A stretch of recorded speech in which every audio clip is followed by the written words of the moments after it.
Oh, for fuck's sake! Of all the things that have been going wrong all night, at least it's an Australian that's joining me. Oh, for fuck's sake! Like that's my one prayer, is that a fucking Australian would see this, because I don't think Out of the Blue Box likes me. I think, I'm just too much for him or whatever. And based upon the amount of information that I released to them, I don't think they realize exactly how much I'm planning here. So, good day now. It's been a long, stressful day. The broadcast has been shut down once. I had the usual single viewer in the first couple of seconds, and then it's just been nobody this whole fucking time. Now into like 3 hours of broadcasting. And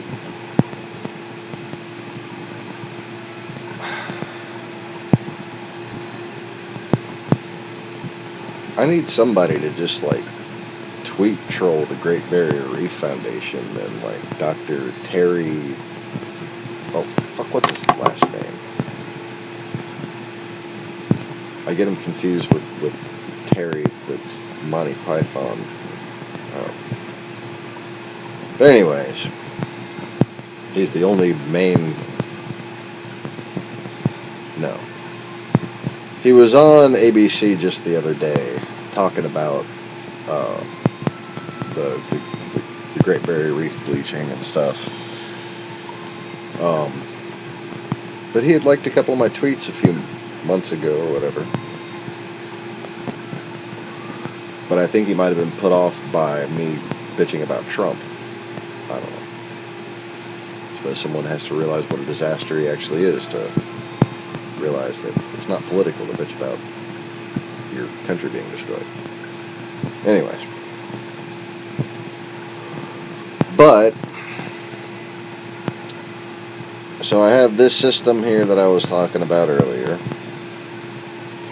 in which you can take the smokestack from a factory and use an ignition timing type sequence, piping multiple conduits to multiple small greenhouses, and basically having a fan period on the exhaust side, on the clean outlet, right, that sucks from the smokestack for 30 seconds on cylinder 1, greenhouse number 1. Then greenhouse number 1 mists water mists that air for 30 seconds, while cylinder 2 is pulling the air, and so on, until you have 30 seconds of mist, 30 seconds of air pulling, and then a full minute of drying out and photosynthesizing before the next cycle begins. And you can have this on as many different conduits as you want. And that way you break apart the pollution caused by a smokestack and turn it into Christmas trees, hibiscus plants, holly bushes, something profitable that can be sold at your local home improvement center. Not food. I wouldn't buy that as food, right? But it's just fine for decoration. And in fact, we're growing decorations right now using fertilizers that are running off and killing our reef. So, any company that's growing decorative plants needs to team up with the polluters. The plant growers will reduce their cost, and the polluters will increase their profits, while both eliminate their pollution. How you like them apples?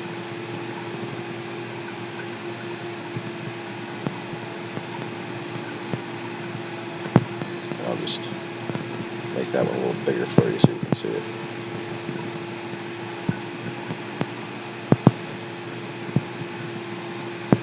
Now that I have the microphone turned on, jeez.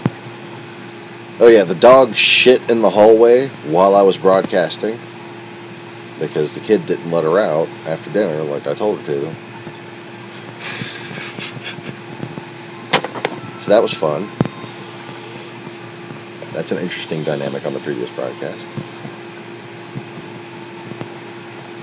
So now we're back to the self-contained biodiesel electric generator. Now what this relies upon is the invention of, I mean, it's not really an invention, just a product to be created by existing crap that we have, a hemp-based fibrous air filter that can also grow grass. Okay. And you don't have to worry about any nutrients being there because all you need is a puff of pollution and the grass will start growing just fine. Just some carbon soot. Oh, it'll be great.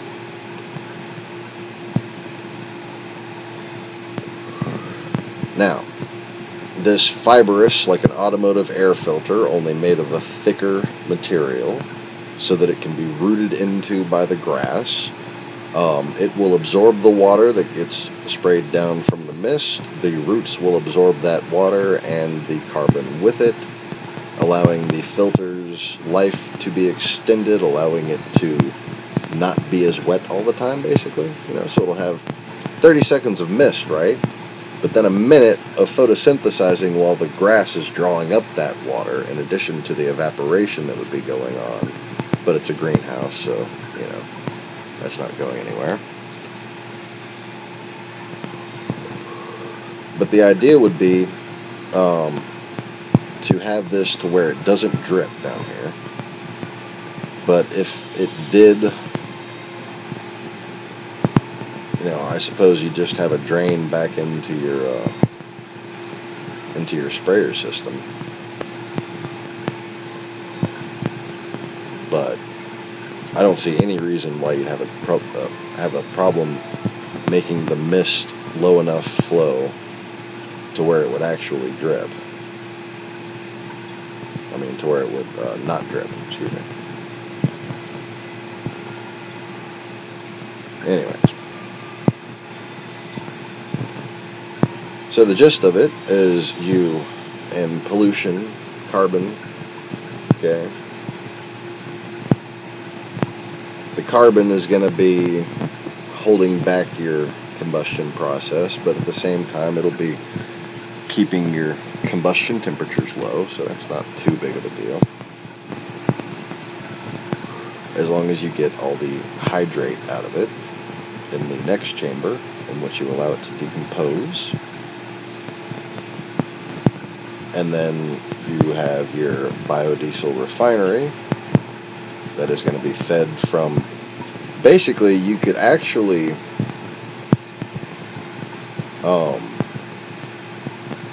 have a multi-chamber process in which you just kept on stacking on the biodegradable material and then had the enzymes in the bottom of that chamber, and then route that to the distiller. Okay.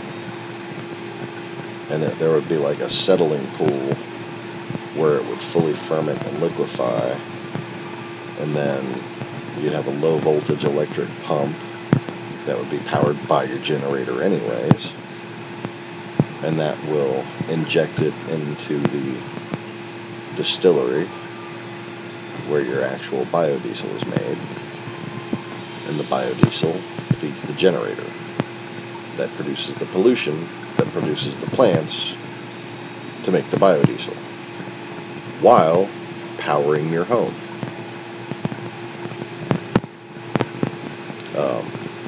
This could easily clean up a 5,000 watt generator, for instance, easily, and power it. Now, just in case you're mistaking this for some sort of impossible thing where energy is produced out of nothing, it's solar power. That's effectively what this is solar power. You using solar energy to catalyze the byproduct of the actual electricity making process. The solar energy grows the grass. It turns the dead fuel back into living fuel that can then be burnt again to create oxygen. To create power and carbon dioxide. So it's basically breathing on plants. Only the generator breathes on the plants, and the plants power the generator. So, how's that for hyper efficiency? So there's your home-based power plant system, or a small town easily, or even you can scale this up. Imagine the possibilities. Imagine the profitability.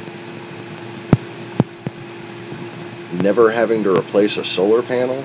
What's the most expensive part here? A copper tube? Yeah. It's between the copper tube and the low voltage pump, right? Other than that, you got just common building materials, common landscaping materials, and a vat. Oh, the vat.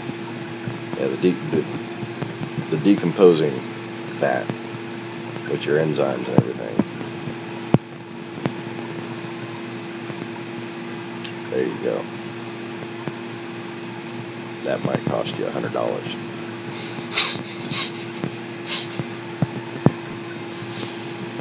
I'd probably find it cheaper, but it might cost you $100.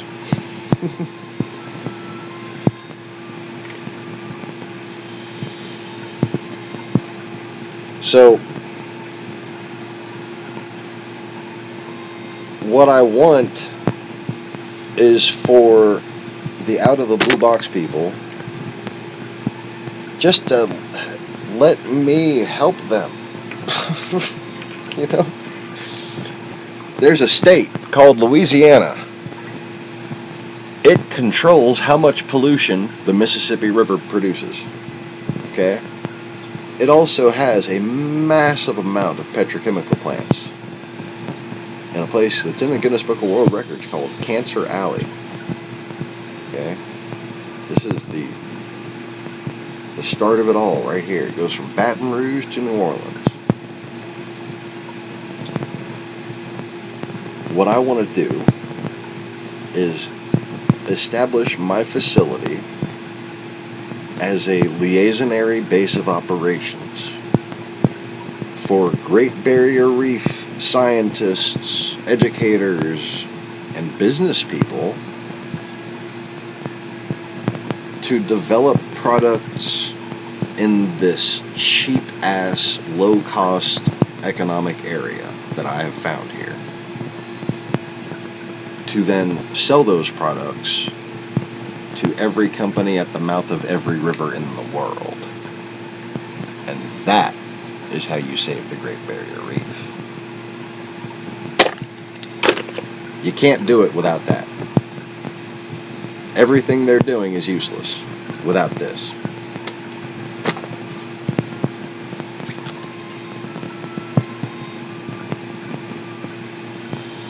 And,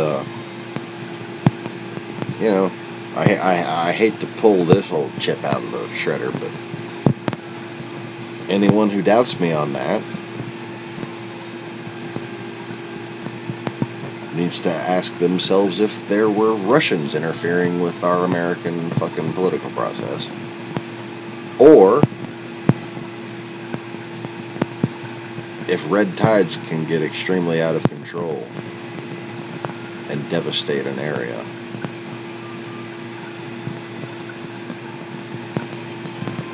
Because both of those things happened right after I brought them up. Now, either I'm the evil mastermind behind them, or you should probably listen to me and take my advice. Those are pretty much the only two rational options I think you'd have to choose from.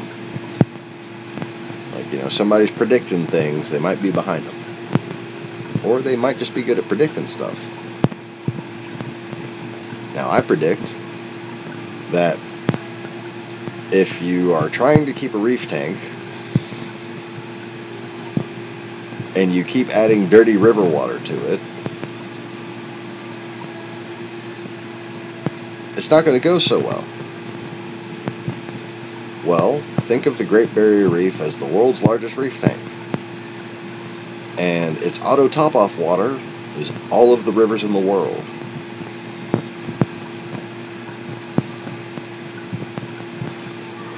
Now again, in Louisiana we have cheap land, cheap lumber, cheap materials in general, and cheap labor. And we got cheap cost of living. If you want to live in a little old place in the country, you ain't gonna pay nothing.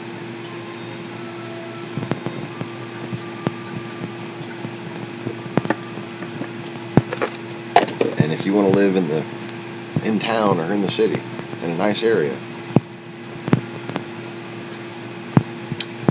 you're going to pay about as much as you would for a one-bedroom on the east or west coast.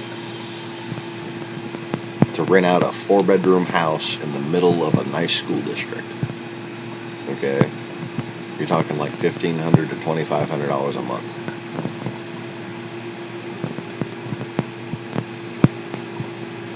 Depending on whether it's like, a 1 or 2 car garage. Like a carport, single carport, $1,500. 2-car garage, like nice houses, $2,500 a month to rent.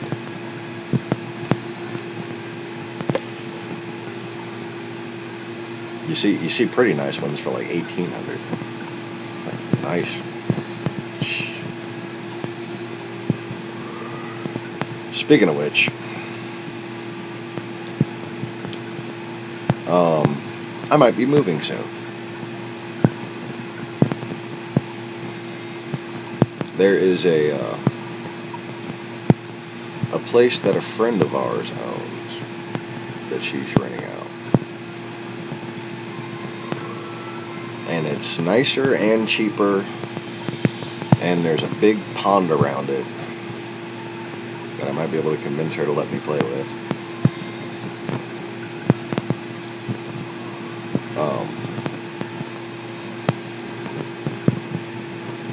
It'll make for some very scenic videos, that's for sure.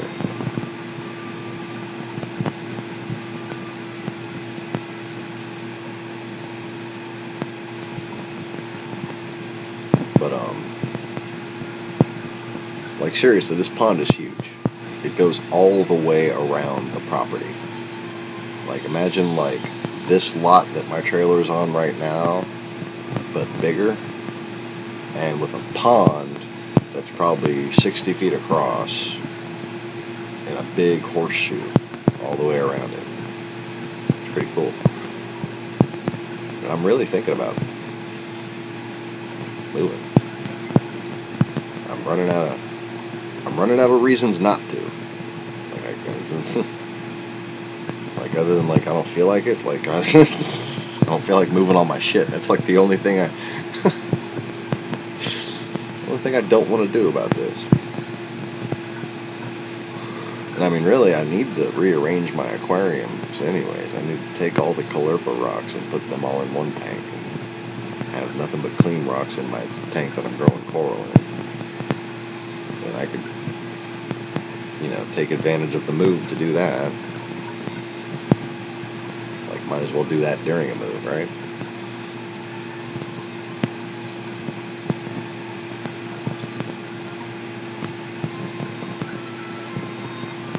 But, Neville, no pressure, mate. But it's probably all up to you. Like, if they don't hear from a local that I'm actually a reasonable guy, I've just been, harassed by Russian trolls for so long that I don't know who I am anymore.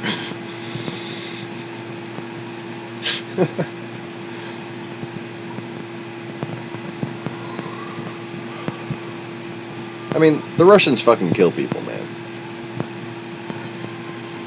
Nobody can tell me I'm being too paranoid. They kill people. I annoy them. I don't want to die. So, it is what it is. I think we've definitely verified how much I annoy them.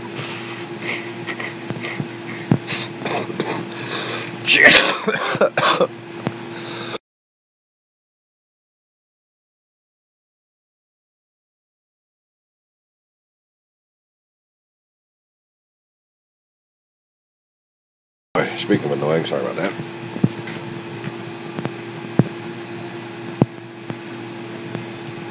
Anyways.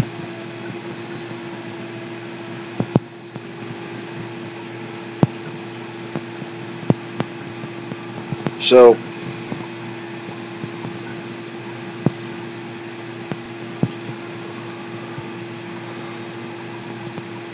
this is probably something that if you had enough motivation to, you could build in your backyard.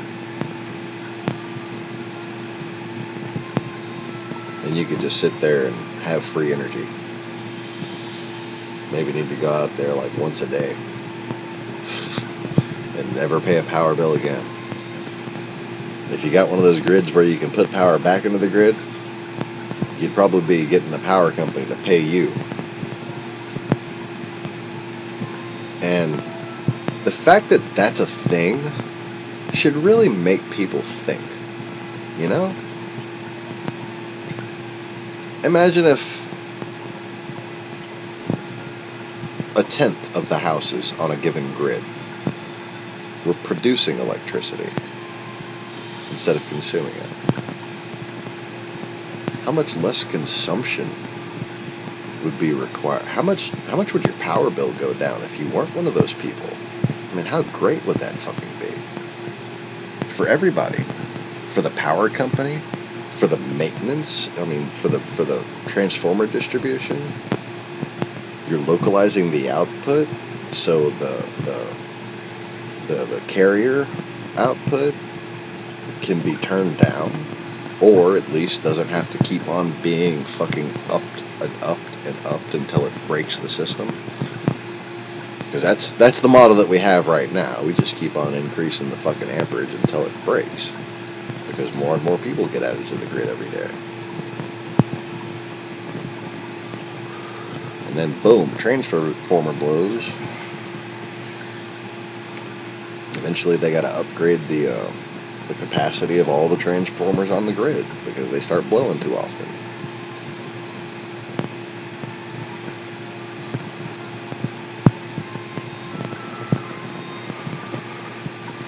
Well,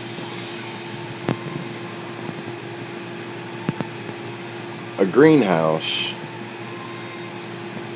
is probably, maybe $2,000 for a nice one. Maybe $5,000 for a really nice one. Compost, fermentation vat, maybe $300. The distillery, $1,200. The generator, another $2,500. Making an equivalent of about a $50,000 investment in solar panels. And, again, when a solar panel breaks, you have to replace the damn thing. This is pretty simple and straightforward. The distiller ain't gonna break, your vat isn't gonna break, your generator, if it breaks, it's gonna be pretty easy to maintain. The greenhouse, What the hell's gonna break? Is the grass gonna break? You know? Are the plants gonna break? No, the plants aren't gonna break. A window? Would you rather replace a window or a solar panel? You know?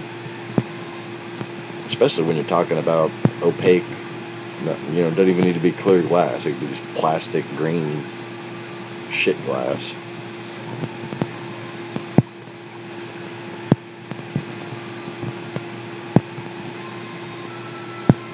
And let me go ahead and see.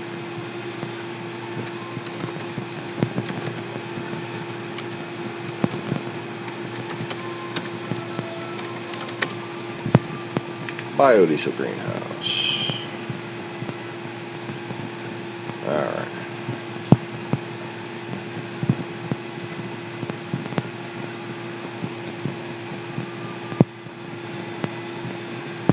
But this here,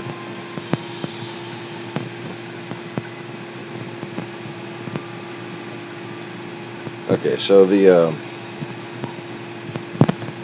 blocking up there, that black line, just represents the separation of the two concepts. I was talking about how in the distant future, what we would need is to, have built all of our power plants with smokestacks under the ground and build artificial forest around them and have a greenhouse in the middle of it that kind of works like this, but then the output goes through the forest, and then the forest takes up whatever the greenhouse misses.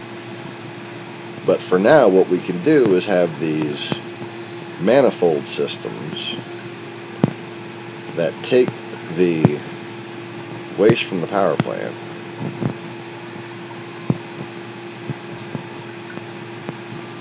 and you'll have simultaneous suction on each of these 5 conduits. So you divide that by 5 and then you get your measurement for your pipe. Or you just allow for excess. I mean, it doesn't have to be 100% efficient to be doing a hell of a lot of good. Any amount that you can pull out of there is doing a lot of good.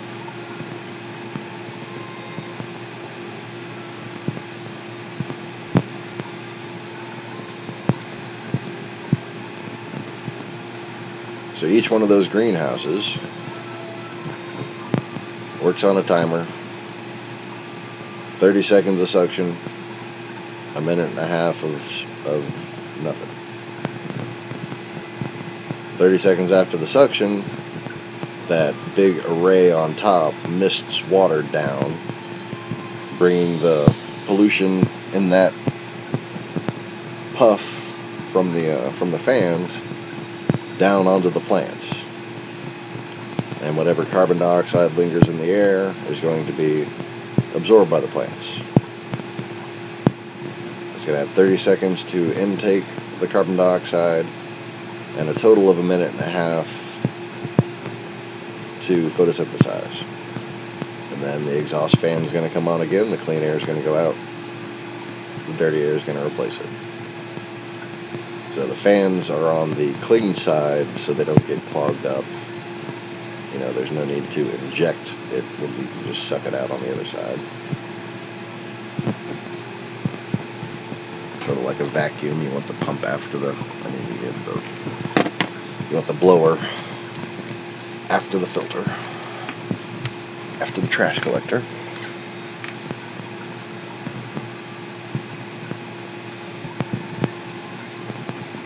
And you want to have your fans basically on the other side of some Christmas trees or something nice and tall and dense.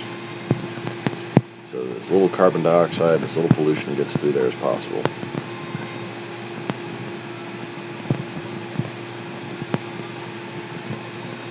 And you can basically stop the carbon dioxide and stop many other heavy trace mineral outputs from every major factory in the world. At the cost of making more money. Yep. To stop polluting, they will have to increase their profits.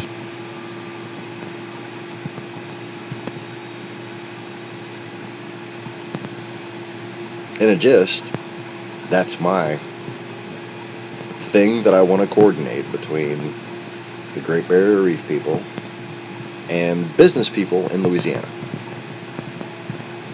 If business people in Louisiana catch on, it's going to take off.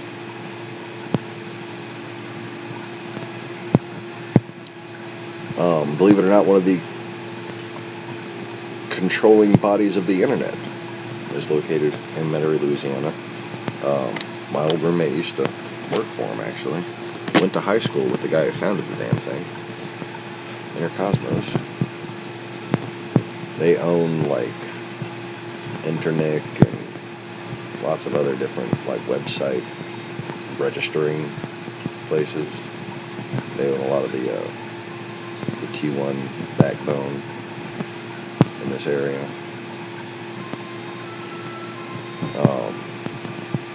In the continental United States, actually.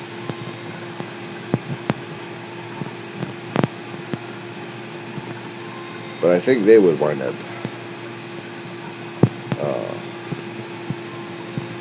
taking enough of an interest that it could be allowed to spread beyond Louisiana's borders, you know. Unlike this broadcast.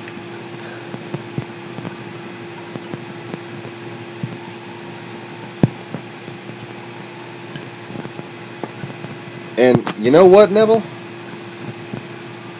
Here's the best thing you could say. Is that I'm glad I found Sean Morris to talk some sense into me when there were a bunch of YouTube conspiracy people who were kind of making me crazy.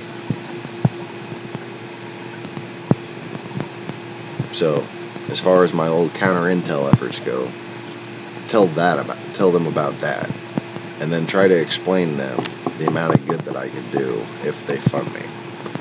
Because they're talking about funding people, and I need them to approve me. They already have my application, so that's out of the blue box. Look them up. It'd be a big favor, and it's like, you know, a little thing you could do that might help save the world. Thanks for watching, brother.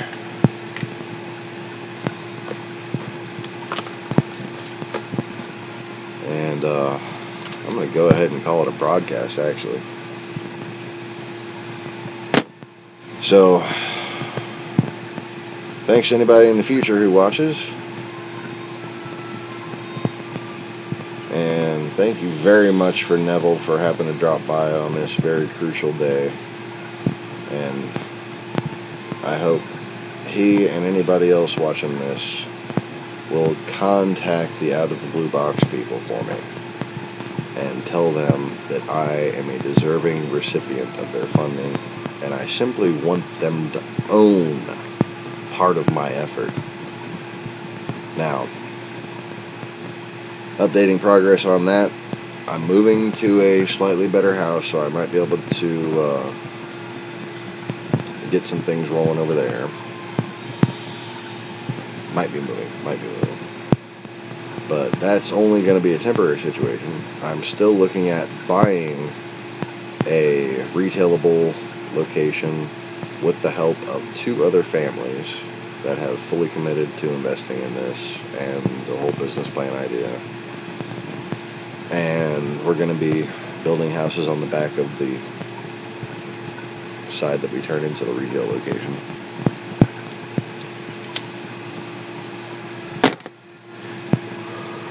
And I'm going to start doing all of this stuff that I've been planning from there. Little by little, as I can, as I'm able, as I get people interested in it. And that's the thing. Once I get that retail location, you got to understand the type of people that are coming in there are going to be successful people in this area that have big houses and probably own businesses already. And they're going to be interested in making money off of cleaning up pollution. They're going to be interested in free, pollution-free power, because they're already interested in having a reef tank in their house. So they got the appreciation, and they got the money.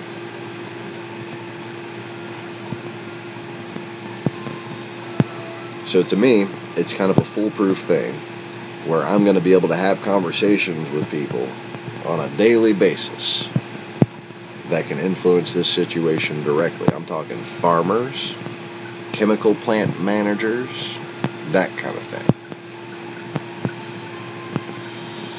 This is where they live. This is where the rich ones live, anyways. And they're the ones who I'm trying to reach out to if the Out of the Blue Box organization will basically fund my educational fish store and take a percentage of the ownership if they would like. I would actually like them to have it as an additional funding mechanism for themselves of these subsidiaries that are going to be producing these extra service and products, like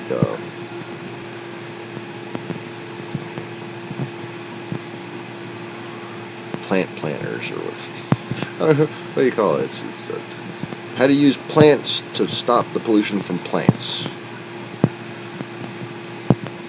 The fact that it's a homonym means that there's probably some clever little thing that you could do to make a company name for that. Anyways, that's going to be all for now. Thanks for watching once again. Don't forget to click that like button. Make sure you're subscribed already. And like us on Facebook at Easy Reefers. Follow us on Twitter at Easy Reefers. And continue to please support us at Patreon/Easy Reefers. Peace, y'all.